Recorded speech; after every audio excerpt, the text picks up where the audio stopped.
What up, players? My name is JAUNKAUNR, and this is my channel. If you've been here before, thanks for coming back. If this is your first time, thanks for stopping by.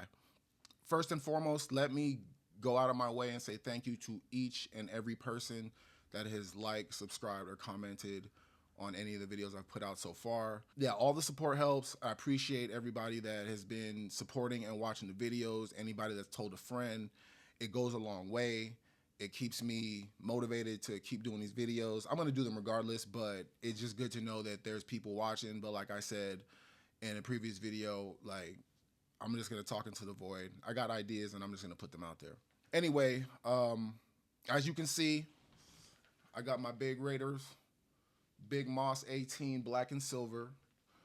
I got my black and silver facial hair. I got my tortoiseshell shades. Man, nobody don't get no fuck about none And of that. we're going to be talking about the Raiders today. Ooh, they do. We're going to be talking about my fandom, which I gave up. I'm no longer a Raider fan, even though I still have Raider tendencies. We'll talk about that in a second. But I just can't support the Raiders anymore. And before I go any further, let me say this is not an attack on Raider fans. This isn't even an attack on the organization as much as it's just a mirror to put in perspective what we've all been going through for so long. And when I say we, yeah, I was a Raider fan up until 2020. And so being 40 years old, because I'm a man, I am 40 years old. I'm not a kid. I remember the Raiders being a good team, being a team that competed, being a team that you felt they always had a chance of winning no matter who they played. There was a time when Raider fans felt that way. And that time is so far gone that it's sad to say that my son is almost my age when that took place. Oh, before I continue, happy bye week.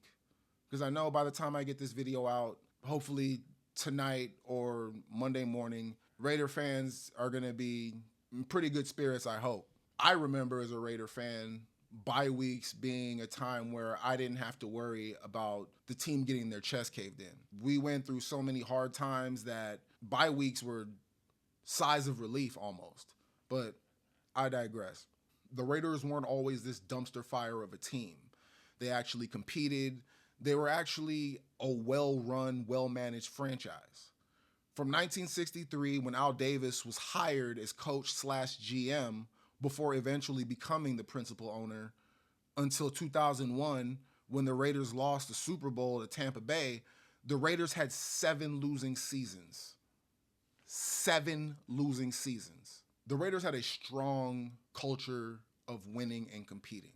That culture was set not only by Al Davis, but by John Madden and Tom Flores, 2 coaches who won 3 Super Bowls between them for the Raiders. And even though they weren't great in the 90s, they were still competitive to the point that they only had 1 losing season, which was 1997 when they went 4-12. 4 years later, after one of the most offensive, egregious calls in sports history, Al Davis traded his head coach, John Gruden, to the Tampa Bay Buccaneers, triggering a downward spiral that the Raiders have yet to recover from. Let's look back at the timeline and see what's happened since then.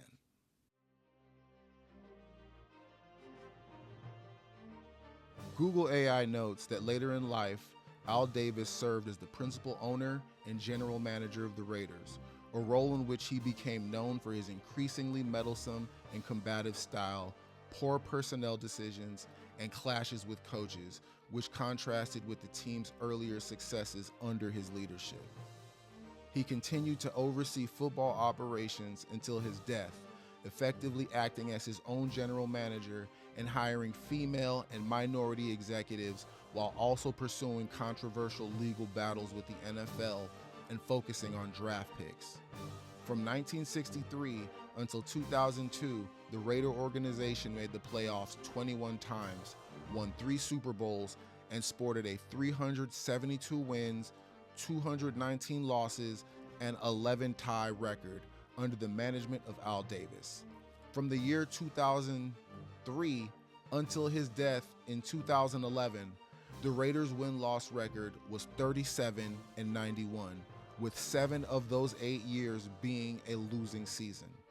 Before the year 2003, the Raiders only had 7 losing seasons in their existence. Al Davis hired John Gruden, Bill Callahan, Norv Turner, Art Shell, Lane Kiffin, Tom Cable, and Hugh Jackson while he was general manager for the Raiders. He finished his tenure with 409 wins, 310 losses, 11 ties, and the Raiders won 56% of their games they played under his management.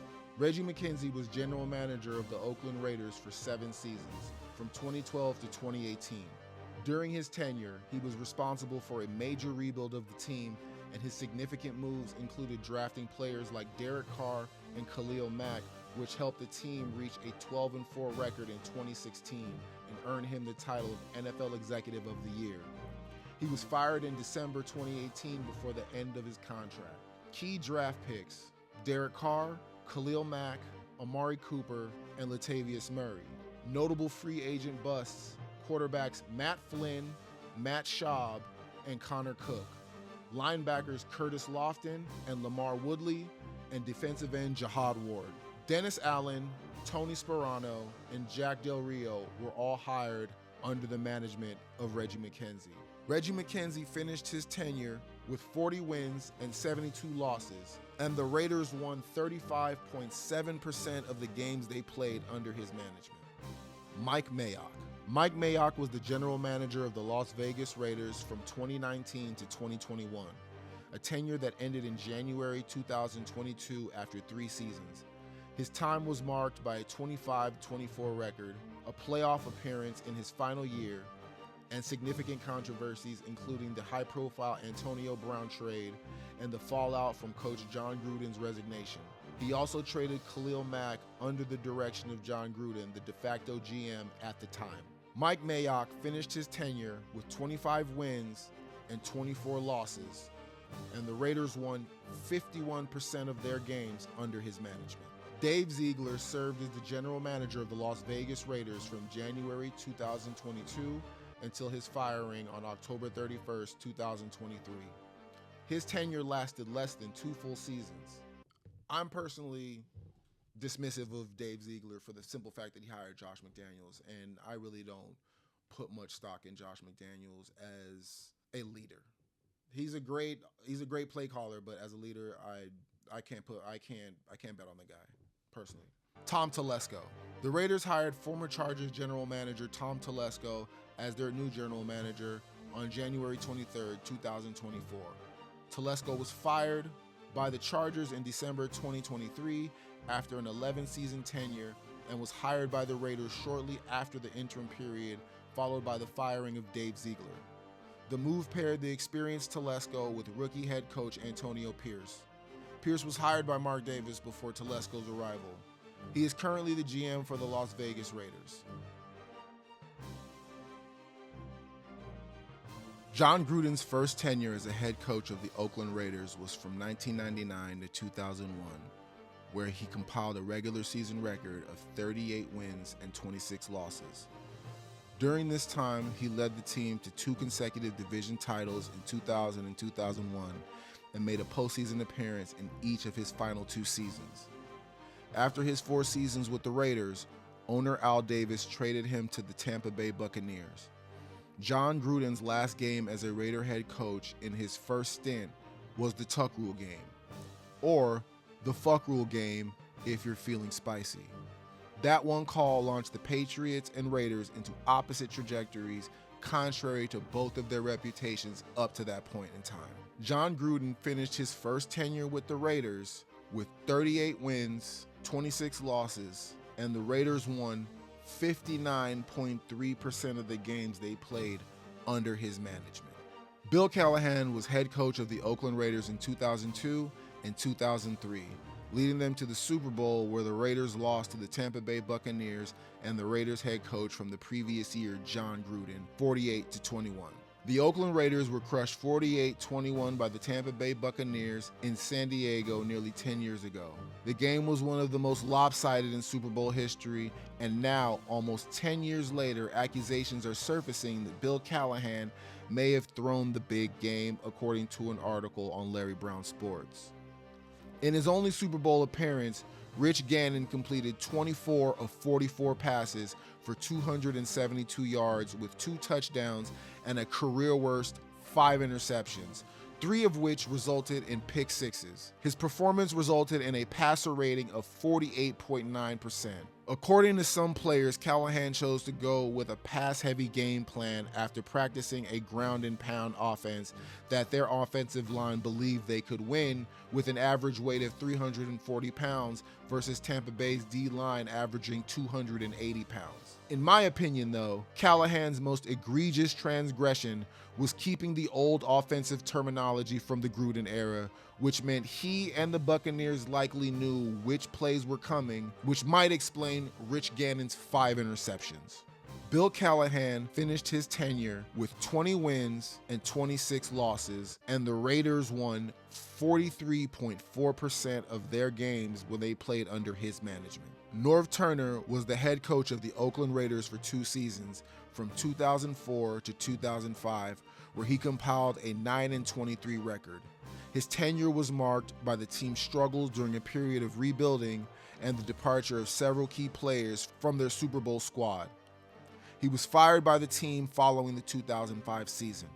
Norv Turner finished his tenure with 9 wins and 23 losses, and the Raiders won 28.1% of the games played under his management. Art Shell's second tenure as head coach for the Raiders was in 2006, which lasted for only 1 season. The team finished with a 2-14 record, the franchise's worst since 1962. And he was fired on January 4th, 2007, after a single season. He had previously coached the Raiders from 1989 to 1994, during which time he had a 54-38 record and was named the first African-American NFL Coach of the Year in 1990. Art Shell finished his second stint as Raider head coach with 2 wins and 14 losses, and the Raiders won 12.5% of their games played under his management. Lane Kiffin was hired by Al Davis January 22, 2007. 3 months later, at the 2007 NFL Draft, Al Davis selected Jamarcus Russell, quarterback, with the first overall pick, a move Kiffin opposed. Russell is now widely considered one of the biggest draft busts in NFL history, along with a few other bad acquisitions that Al Davis admits to later in his infamous overhead projector press conference. The organization basically sabotaged Kiffin's efforts to look competent by building a team that wasn't capable of winning, regardless of head coach. Why would you fire him over personality conflict?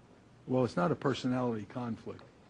It's flat-out accusation, lying, bringing disgrace to the organization. He took a young coach who had criticized him and suspended him. Didn't tell me about it.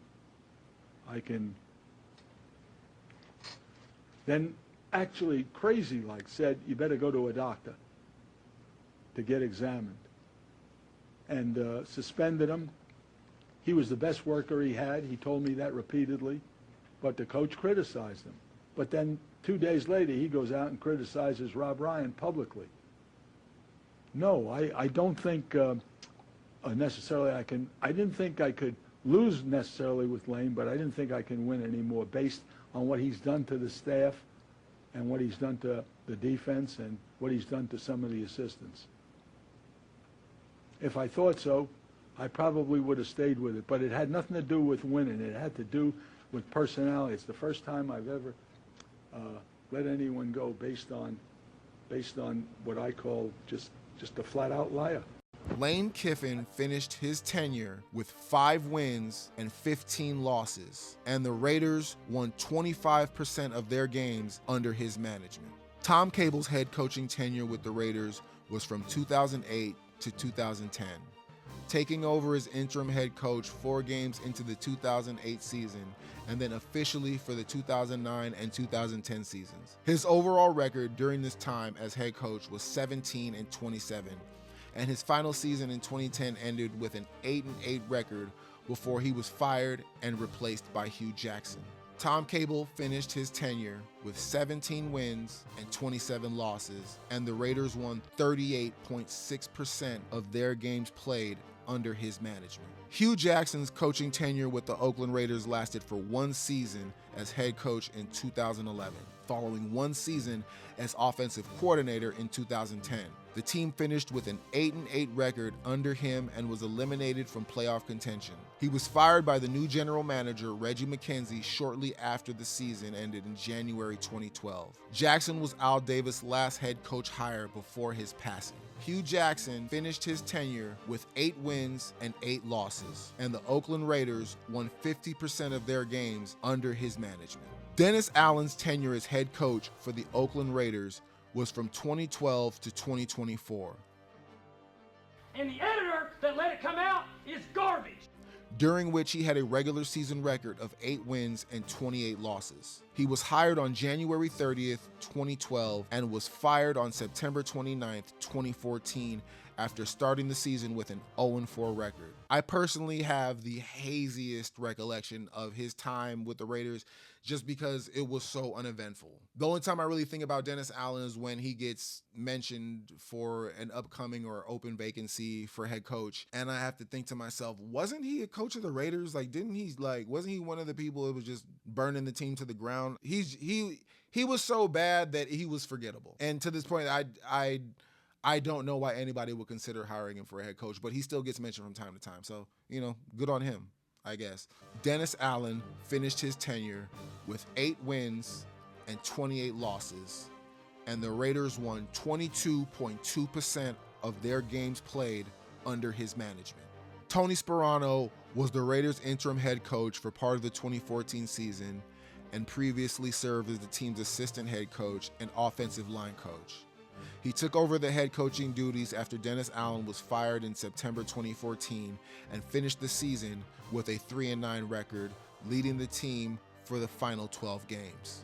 Tony Sparano finished his tenure with 3 wins and 9 losses, and the Raiders won 25% of their games played under his management. Jack Del Rio was the head coach of the Oakland Raiders for 3 seasons, from 2015 to 2017, and he led them to a 12-4 record and a playoff appearance in 2016, but was fired after the Raiders finished the 2017 season with a 6-10 record, ending his tenure with an overall record of 25-23. I personally thought at the time, and I still do think, that Del Rio should have gotten another chance. McKenzie's failings as a GM put the team in a no-win situation that seemed to permeate through the organization till this day. Jack Del Rio finished his tenure with 25 wins and 23 losses, and the Raiders won 52% of their games under his management. John Gruden's second tenure with the Raiders from 2018 to 2021 ended with his resignation in October 2021 after a leak of racist and misogynistic emails. During this time, he had a 22-31 record, did not lead the team to a winning season or the playoffs, and initiated a significant rebuild that included trading away stars like Khalil Mack and Amari Cooper. His departure was due to the controversy surrounding the emails, not his coaching performance. Notable draft busts associated with John Gruden's second tenure as coach of the Las Vegas Raiders include Damon Arnett, Cleveland Farrell, PJ Hall, and Alex Leatherwood. These players were often high-round picks who failed to live up to expectations or who were cut by the team. John Gruden finished his second stint as Raiders head coach with 22 wins and 31 losses. The Raiders won 41% of their games under John Gruden's management in his second stint as head coach. Josh McDaniels' tenure as Raider head coach was from 2022 to 2023, ending with his firing in November 2023 after 25 games. He finished with a 9-16 record, and the team did not make the postseason under his leadership. His time with the team was marked by struggles with the offense and a lack of success, leading to his dismissal along with general manager Dave Ziegler. Between his time in Denver, where he drafted Tim Tebow in the first round, and him going back on his word after he accepted the Indianapolis job and named a whole ass staff before running back to New England, his hiring was positive reinforcement and confirmation that I was personally right in my regards to quitting the fandom. Josh McDaniel finished his tenure 9 wins and 16 losses, and the Raiders won 36% of their games played under Josh McDaniel's management. Antonio Pierce's tenure as the head coach of the Las Vegas Raiders was brief, lasting just 1 full season after he was fired in January 2025. He initially took over as interim head coach during the 2023 season, and after a strong finish was promoted to the full-time role. However, his 1 full season as head coach ended with a 4-13 record, which led to his dismissal.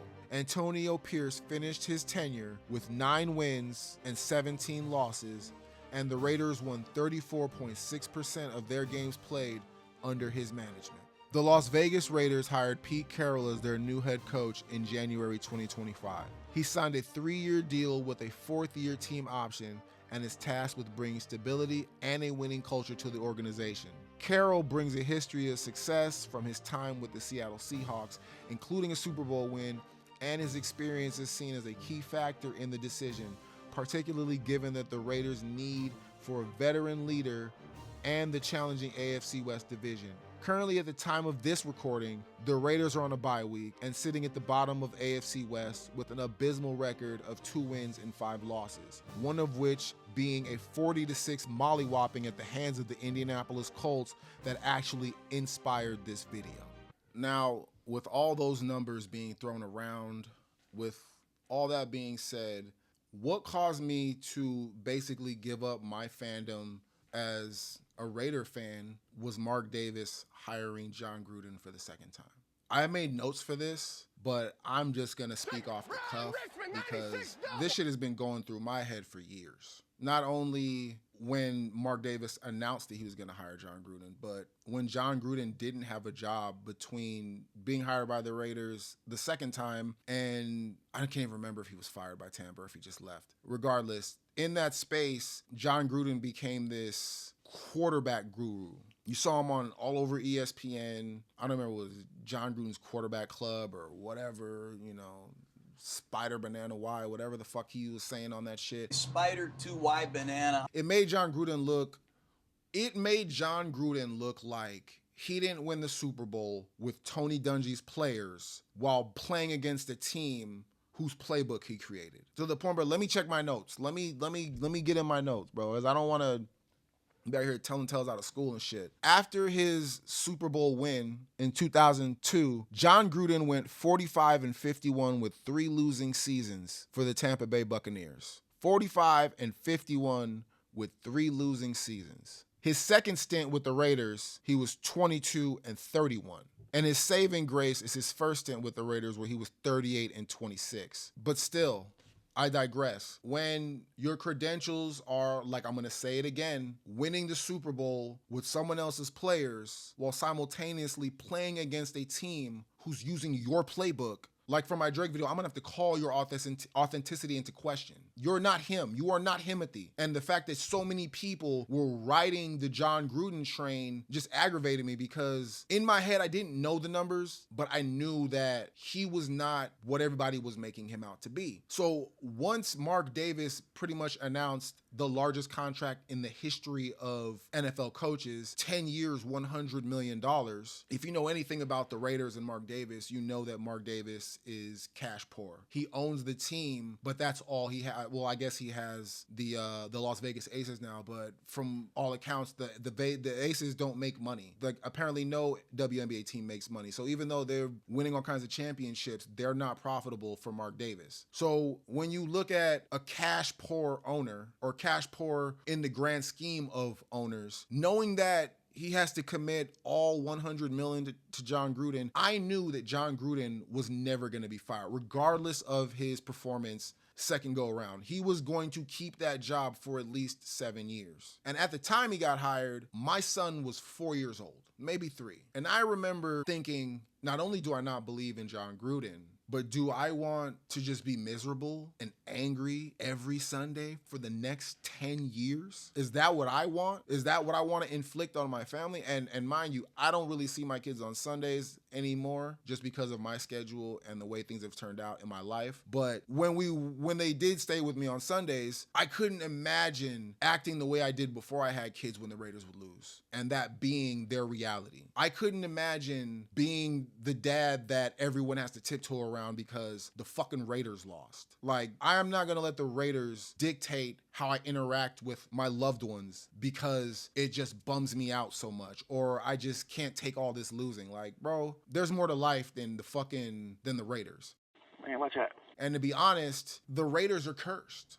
Looking back at everything that I just said as far as the numbers wise and the coaches and the hirings and the draft picks and that fucking press conference. The first time I've ever let anyone go based on what I call just a flat out liar. That fucking press conference. Did he tell you after the Buffalo game he has never talked to me? Since before the Denver game. Since before the Denver game? That's true. It's a flat out lie. We've talked several times. They're cursed. And for me, I believe it started at the Tuck rule. From the minute the Tuck rule happened, everything has been downhill, except for that season where they made it to the Super Bowl. Everything besides that, and that's actually part of the story, because not only do you get to the Super Bowl, but then your starting quarterback, a veteran leader, throws 5 interceptions. 5 fucking interceptions. Are you kidding me? Bro, that's voodoo shit. That's voodoo. I refuse to believe that Super Bowl was on the up and up. I don't care what anyone says. I don't care. That was the most fugazi Super Bowl I've ever seen in my life. You show me another quarterback that throws 5 interceptions in one game. In the Super Bowl, no less. Can't do it. That shit is ridiculous. Simple as that. That's just got fraud written all over it. And I will go to my grave believing that shit. And mind you, I am not a Raider fan anymore, but the pain and the anger still resides in my heart from that Tuck rule, from all that shit. I still have the scars from being a Raider fan.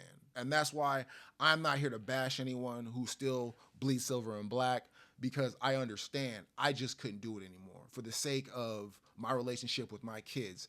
And that's basically the basis of it. My relationship with my kids. And I'm going to make a statement right now, and I'm going to just stand on this shit. If you are a fan of a cursed team, and when I say cursed, teams like the Jets, the Browns, the Maple Leafs, and you know what? No, I'll leave the Maple Leafs out of this just because hockey is such a regional sport, and it's so strong in Canada. If you live in Toronto, go ahead and root for the Maple Leafs. But the Jets, the Browns, the Clippers, the Knicks.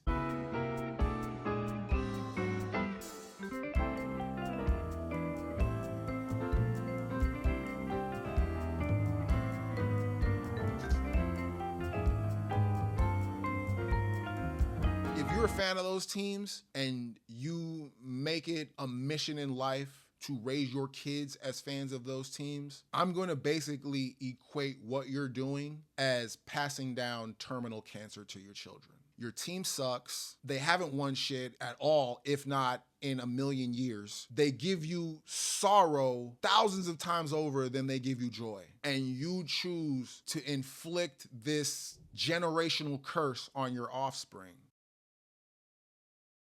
You got to break the curse. We can't do these things. We cannot indoctrinate our children into following horrible sports teams. We have to be better parents than that. And so me knowing what I knew about Jon Gruden and me loving my children as much as I love my children, I had to put the flag down. Can't do it. I can't bring my kids up in this loserdom. I want winners. And I'm not saying that I'm a fan of any team now. I follow the Rams because they're local, and to be honest, those bone white jerseys, I love those. I love those uniforms. The bone white jerseys are so sweet. So I don't mind my kids following the Rams if that's what they want to do, because not only do we live in the Rams locale or region, but they're actually a good team with a competent head coach, if not genius head coach, and management that wants to win. And they've won a Super Bowl since they've been back. So, you know, I'm not going to force my kids to be Rams fans. I'm not going to force my kids to be Raiders fans for damn sure, though. That's for damn sure. And anybody who's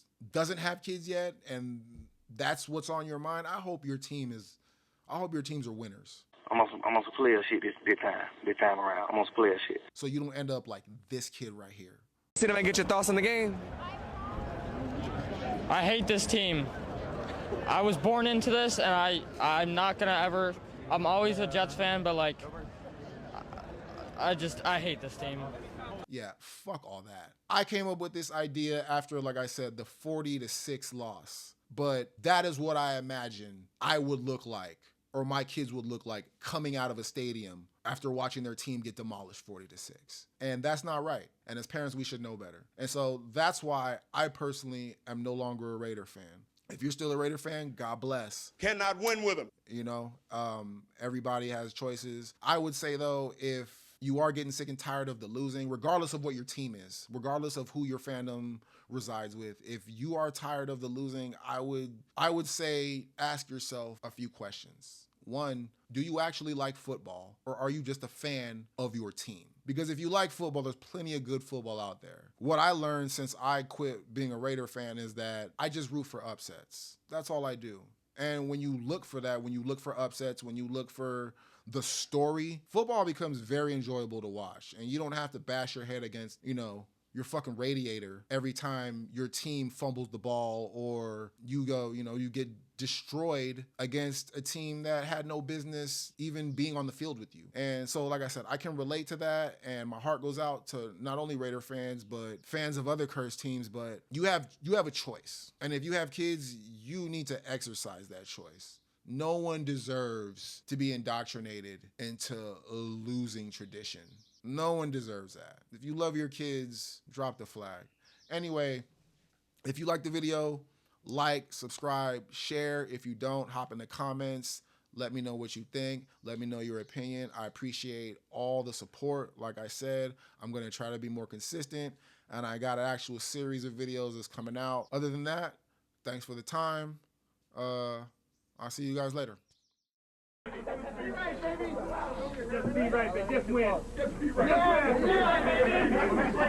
Just win, baby. Well, I just want to say 2 years ago, when we came to Los Angeles, I really believed that the greatness of the Raiders would be in its future. And with all the great teams we've had, I think today that this organization, this team, this coaching staff dominated so decisively that two things must be said. Not only, in my opinion, are you the greatest Raider team of all time, I think you rank with the great teams of all time that have ever played any professional sport.